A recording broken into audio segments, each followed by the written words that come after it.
प्रस्तुत है हरभगवान चावला द्वारा लिखित लघु कथा थाप।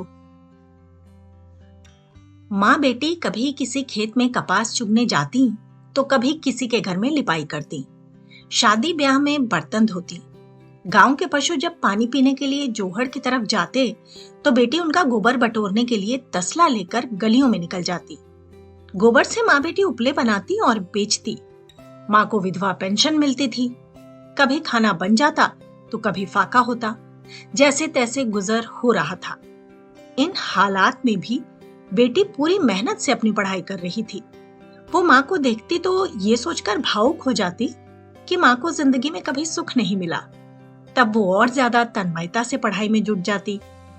उस दिन उसने जैसे ही तसले का गोबर आंगन में पटका, उसे कमरे के भीतर से किसी चीज के गिरने का एहसास हुआ।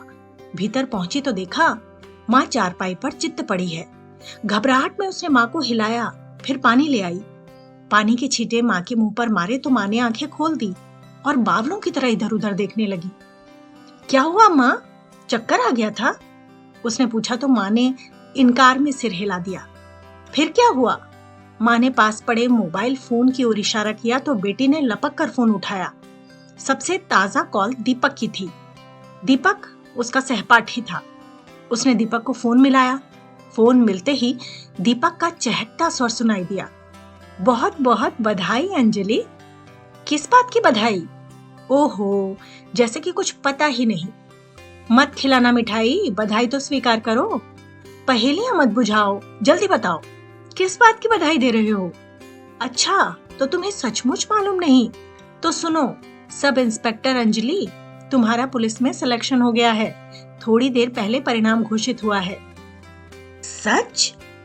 एकदम सच। मैंने थोड़ी देर पहले भी फोन किया था। उस समय इतने उत्साह में था कि ढोल पर दनादन थापे मारना चाहता था। फोन तुम्हारी माँ ने उठाया। उन्होंने समाचार सुना पर कुछ भी नहीं बोली। बोलती कैसे? समाचार सुनते ही बेहोश होकर गिर गई थी। ओह, वो क्यों भला? ये तो अच्छी खबर थी। अच्छी खबर थी तभी तो गिरी। उसने हमेशा बुरी खबरें ही सुनी है। इतनी खुशी भला कैसे बर्दाश्त करती? ढोल के क्षीण पर्दे पर जोरदार थाप पड़ेगी तो पर्दा फटे भले ही ना, उखड़कर गिर तो जरूर जाएगा।